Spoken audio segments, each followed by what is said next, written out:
Caalaan tana deeggare immoo si deeggare kan naan galle bar. Ijoolleen Jimmaa guutumaan guutuu si deeggarti. Ijoollee Arsii gimmaashni na arrabsite, gimmaashni na deeggarte. Ijoolleen Jimmaallee baay'inni isaanii na deeggaru. Baay'ee deeggaran wala dhukkeen irraa kaasaa turanii anchi ati dura akkasii miti amma maal taate waa bultii namaa dhiidde bultii namaa keessaa hattuu daasana. Hanqifamuu qaba dhugaa dubbachuudhaaf.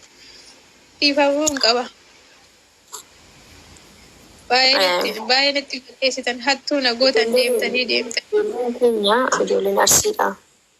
Na jibbanii miti beekii kana arrabsanii yookaan kakasii waliin qarabbaraniif. Akkamitti Arsii keessaa baatiidha.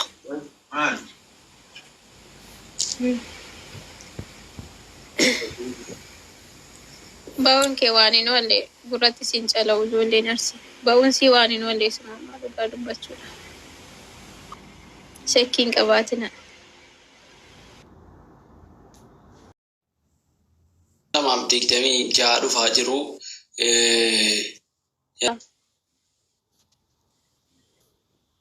Gaafati qaalii koo diddee maammee nan jaalladhee jecha namaan dhaga'u argite jecha namaan dhaga'u binaamin jettee as gurbaan kun sobaa jedhee sitti himu sana gaafati qaalii koo didduu achumaan.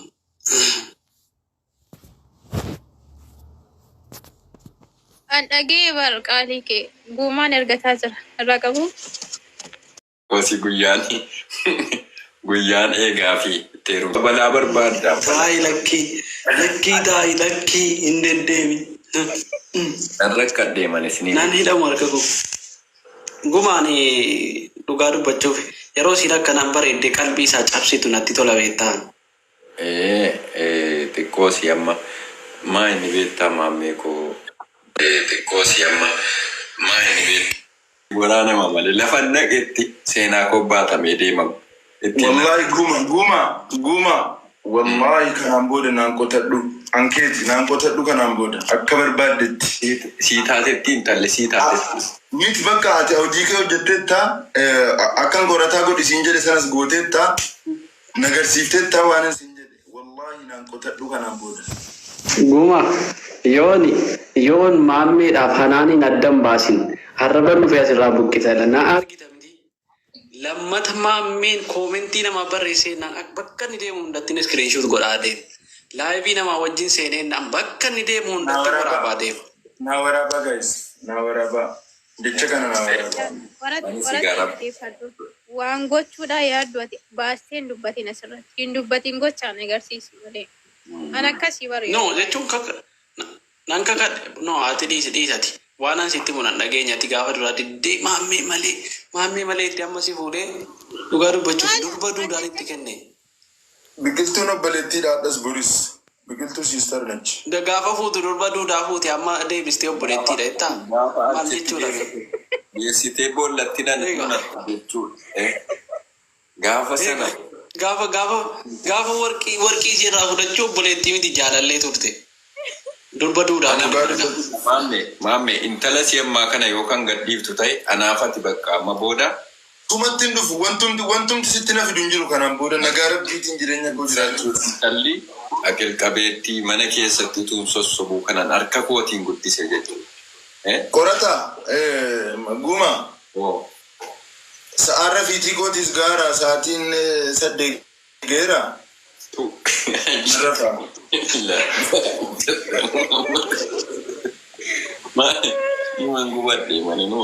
Koi.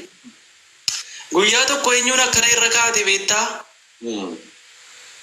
Siifuu irra kaatee dhufe akkasitti agarsiise haaluma kana. No. Siifuun akkasiin abbaa manaa qabdu. Siifuun miidiyaa irratti tun taane abbaa manaa qabdi intinaa dhuma irratti. Okay, warroota abbaa manaa qaban firattanii buutanii jechuudhaan ajaarsa silaa ilkaan gara keessootiin fitee fuuldurri kofitee naftee jette kana narraa hartanii na salphifte. Maa rabbeedhe amma maal gootee kaate guuma rabbeedhe maa atuma teesseen hedduutti dubbattu wanta kuwaa fudhadhu as jeette. No. Itti tolte bar. Gaggeessaadha.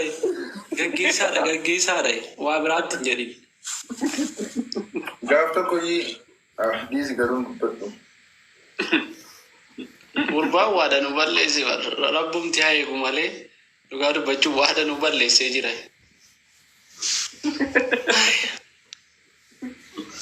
Hin dubbadhu jedhe bara.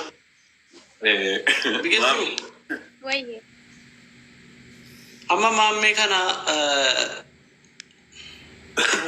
Ankuni ko moonyiidha dhugaa dubbachuu utuu hidhuu deemte barbaada. Dhugaa dubbachuuf sila guumaa wajjin turre, sila biqiltuu wajjin turre, biqiltuu wajjin teenyetu haasofnu, rafiitiin naqabee quraana walii qaraanee rafne biqiltuu wajjin. Sanaan booda guumaa biratti Umar Faaruqiin ilaaha illallah.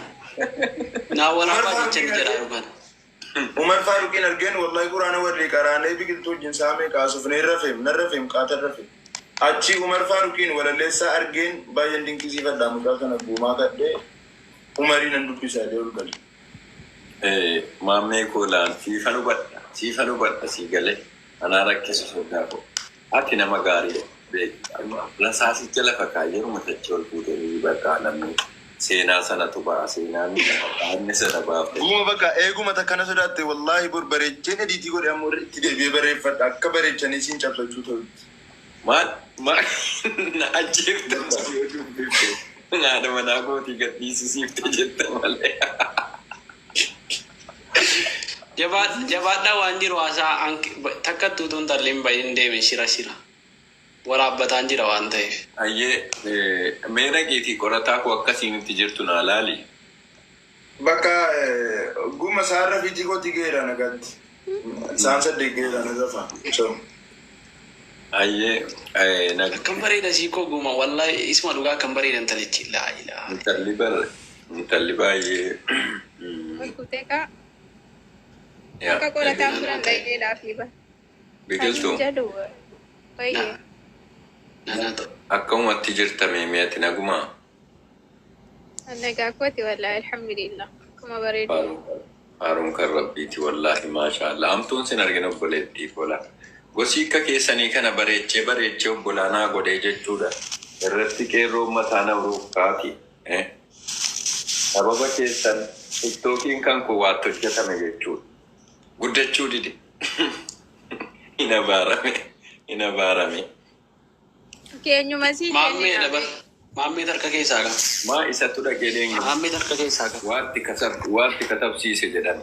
Waatti katabsiise. Nan jira hanguma. Mugdee jirta. Wallahi jee. Wallahi fuulli kee sirrii hin jiru.